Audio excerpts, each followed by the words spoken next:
This is your in-depth daily Solana debrief. Okay, so we're the 24th of Jan. Things are heating up, of course, for Dupe, so we'll fire through Dupe. So as you may know, there's a new meme coin that's going to be launched by Ovals. It's expected maybe this week. My expectation is this week. Gives the team enough time to test it and then try and fix some things before the 31st. So we don't know exactly what the name of the token's going to be. I don't think it's going to be LFG though, but what they're trying to do essentially is make sure that obviously bots can still play because you can't actually stop them, but so they don't hurt the ecosystem as much. And this just relates to everything in the Launchpad. So what Meow says is we're building in a pretty innovative and aggressive throttling mechanism at the start, so the bots will get to the pool first as expected, which is good. So they provide immediate liquidity, but the tokens they get will not be overwhelming and leave scraps for everyone.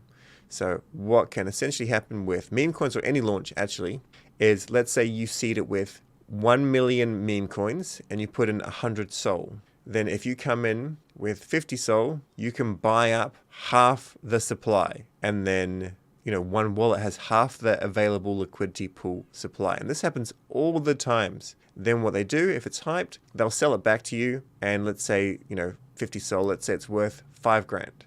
Then they should be able to 10x that amount within 2 hours or less. Sometimes they do even better. So they're trying to build something that's better. And I've actually chatted to one of my smart dev friends about the idea of trying to block in such a way that maybe a wallet can only purchase a certain amount. And I thought this was a good idea. And he just said, no, it's not a good idea, because a smart dev could just roll up 100 wallets, just ping them into the bot and have the same result. So it's adding a couple of extra hours of work and they'll get the same reward. So this way here, I'm excited to see how it plays out. By the way, when the Dupe token actually launches, make sure that you're actually in the DAO and voting. This will become the most active DAO. I'm pretty sure this will have the most number of stakers, and I'm not sure exactly how that's going to work for the future Launchpad, because there's going to be so many people staking. There's going to be so much desire to get this token, but at the same time, there's going to be like, I don't know, 300,000 wallets maybe trying to get an allocation of a future launch.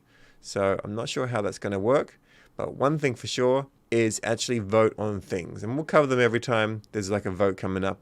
I'll do my best, but you should be in Dupe's Discord at the very, very least and just kind of scanning through things twice a week. What they're looking at the moment is the idea that DAO voters should get a pro rata allocation of the tokens and maybe 2x if they actually vote.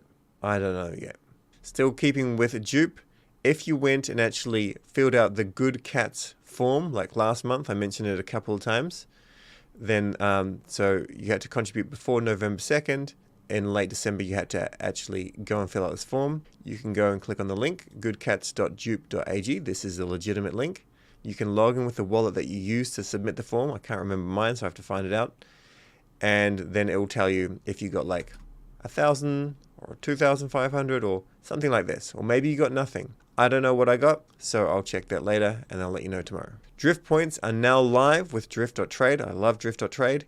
How to earn, very, very easy, of course. Just use Drift. But basically, they've been growing and growing. Over 130 million in TVL, 90,000 users.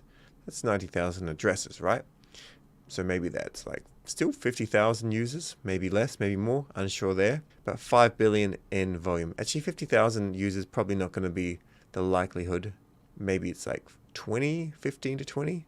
Either way, this will grow and grow and grow because Drift is really good. Just need to make them more clear, everything in there more clear. Now the first weekly points drop will take place on Feb 2nd, so you'll see them there. And for more details, just check out this blog. We won't go through it because essentially it's very, very simple. It's very short. All you need to do is go and use Drift. Solana's new cryptic post, the future of tokenization, a new horizon for blockchain, loading soon, TM.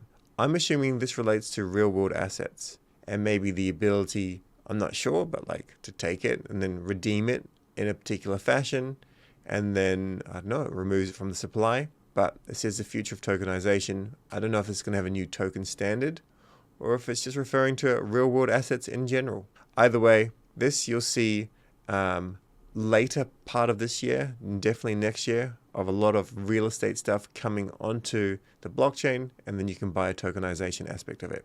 The Pizzino brothers I mention all the time when it comes to property cycles. So if it's like on-chain or Solana stuff, then it's not really their forte at all. But in terms of like the 18.6 year economic property cycle, they're very, very knowledgeable about that. And also, I had it slightly wrong when I've spoken about land rent and land prices in the past. This year here is essentially going to be up and down, up and down, up and down. Not sure what it's going to do. That's kind of the estimation or the prediction.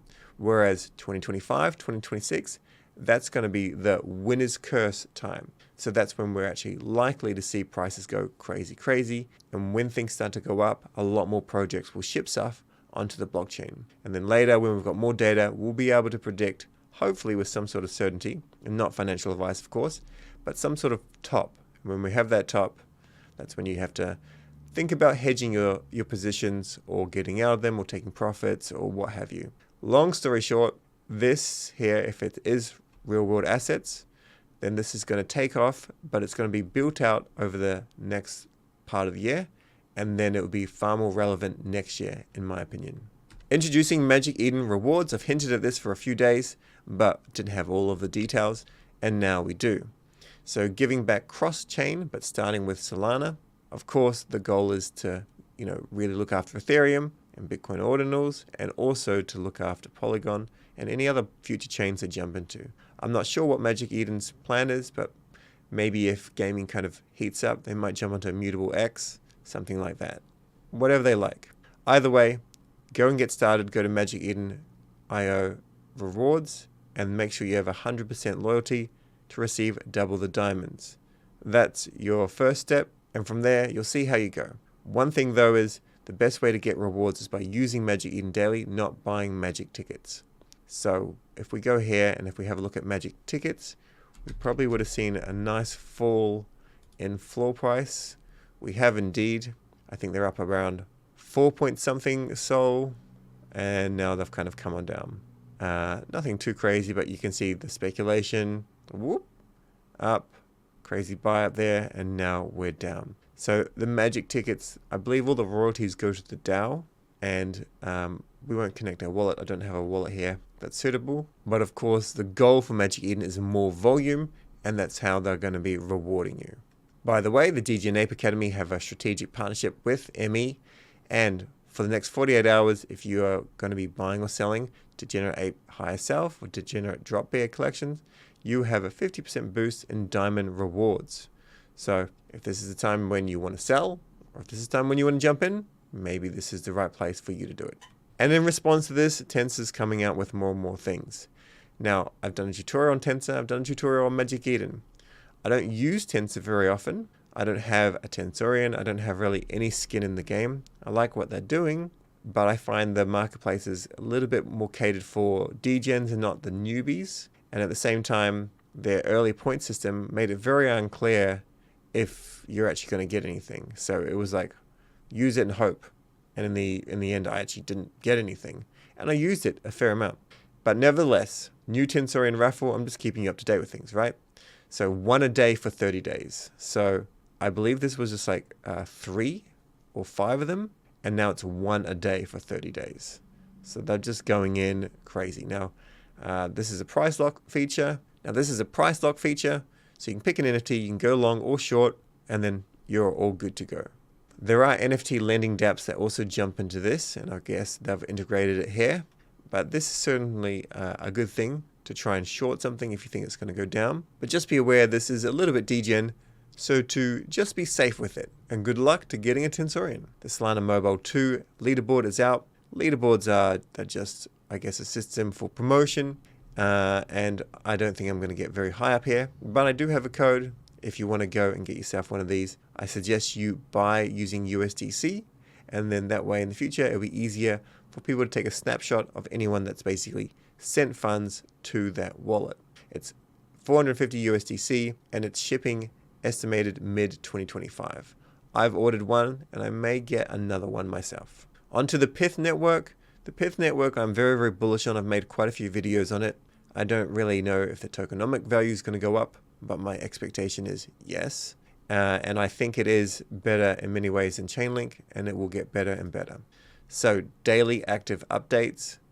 This is quite incredible growth. So in November or so, when the token came out, it was around 3 million, and then it's up to 4 million. So the growth is going really, really steady.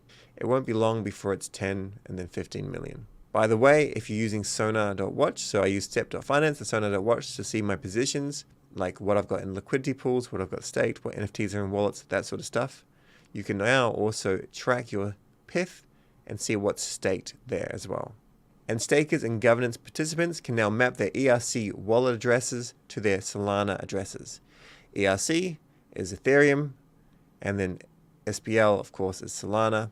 So it's an SPL token, but of course, you can map your Ethereum wallets, and then from there, maybe there's the future of more airdrops or more interaction in some fashion.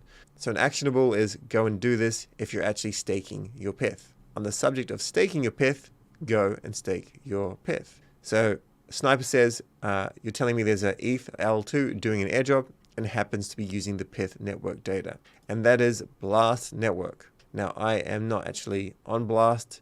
It's like you bridge across your funds, they collect the yield, and then from there, in the future, you can do something on the network.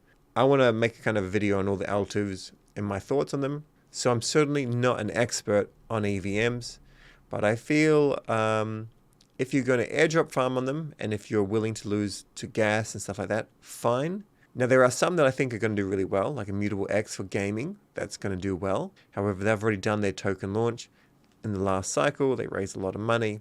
So, still go and play, but you'll be looking at extracting value from other forms, like playing a game early or something like that. Blast, if you're in Blast, go for it. I'm not in Blast. It's not for me. Manta did something similar, and it was a very tiny airdrop. It didn't cover the gas fees, just the nature of it. But do this. Pyth is good. And now we've got some new news on Backpack. So new Backpack extension is out. Wallets will automatically switch inside dApps when switching inside the extension, and dApps automatically reconnect when previously connected to the wallet. So this is something that happens with Phantom. It has for a while, but it's good to see that Backpack is coming out with more and more features.